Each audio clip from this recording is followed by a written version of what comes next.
Баршаңызға қайырлы күн. Бүгін сіздермен корндок дайындаймыз. Өте дәмді болып шығады. Міндетті түрде видеоның соңына дейін қарап, лайк басып барнама жазылып кетіңіздер. Ең алдымен жұмыртқаға шым тұз қосып араластырып аламыз.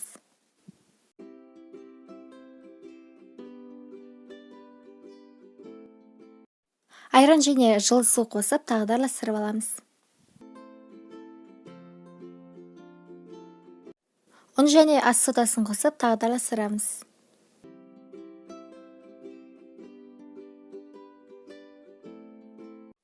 Сосискаға спашканы қадап, тестамызға батырып, одан кейін панировочный сухарикке батырамыз. Ол бірақ міндетті емес.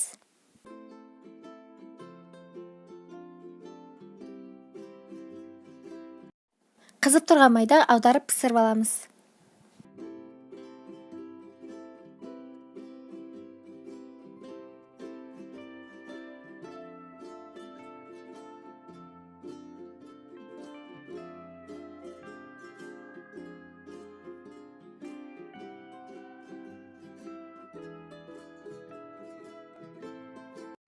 Осымен корндок дайын болды. Өте дәмді болып шықты. Міндетті түрде жасап, үй іштеріңізді қуантыңыздар.